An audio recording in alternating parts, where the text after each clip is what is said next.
After a public weight loss journey, Bailey has never looked or sounded better. Welcome to the Bailey Schneider Show, live from Melrose Arch on Two Oceans Vibe Radio.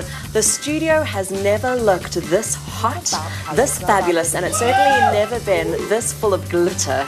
Making the decision to embark on a health and wellness journey is great news. However, a dose of enthusiasm is best served with a dash of restraint if you want to get all the long-term results without the injury. By redesigning her diet and upping her exercise, Bailey has reached most of her goals. Bailey, what was the hardest part of the challenge so far? The hardest part was getting my mind right. It's making that decision to go, I'm going to wake up every morning at 5 o'clock and train. So what advice would you give those people watching that want to embark on some kind of weight loss or wellness journey like you did?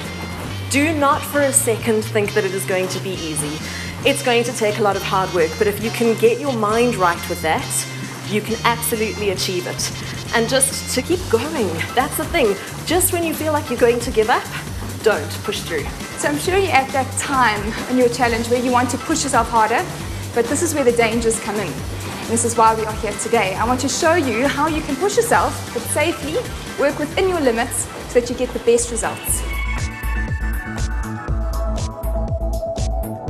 Bailey, for ladies, wearing the correct sports bra is critical in getting rid of that whole anti-gravity load. And I wish these babies would actually train with some decorum, you know?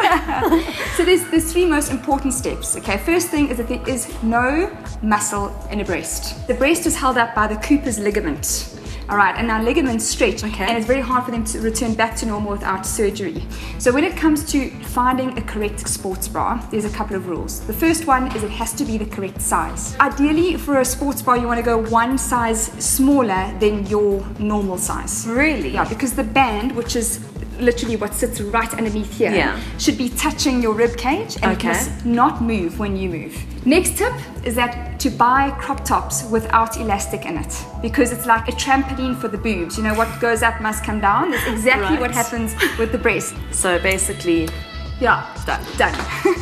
Okay, and then the third tip is to try and find a bra where the one breast is encapsulated in one unit and the other one in another. And now we're going to go on to trainers. Perfect. People really tend to underestimate the value of buying the correct shoe. It is so important to get the right support so that you don't develop other injuries like ankle problems, knee problems, hip problems, and even lower back pain because of the incorrect shoe. So different feet require different kinds of support. Some feet require footwear that provides stability, some need motion control, and others require extra cushioning. Some of my top tips when it comes to buying the right shoe for you would first of all be to shop in the afternoon when your feet are swollen, because if you shop in the morning and your shoe fits perfectly, and then by the afternoon they're feeling tight, so always go in the latter half of the day. When it comes to selecting the correct size shoe, ideally you want to choose a size half a size up, if not a full size up if it's a running shoe. So the best way of sorting that out is to make sure that a thumb distance is between the edge of your shoe and the edge of your toe.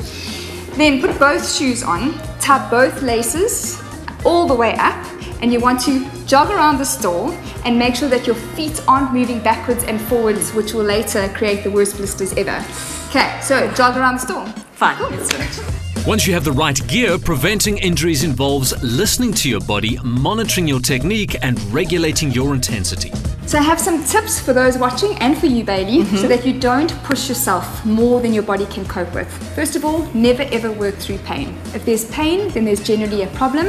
Rather stop, reassess the situation, reduce the weights, and then carry on. And if there's still pain, just stop that exercise altogether. Okay. Never train when you are sick. If you have a fever or cold or flu, rather refrain from training, and 2 days after you've had any major symptoms disappear, then it would be safe to resume training and not at the same speed you were training at before. Also try to vary your program. By doing the same type of exercise discipline every day, you're going to overuse those muscles. So if you're wanting to prevent injury and therefore guarantee a sustainable exercise routine, then it's time to go back to basics, start slowly, progress gradually, and remember always, safety first.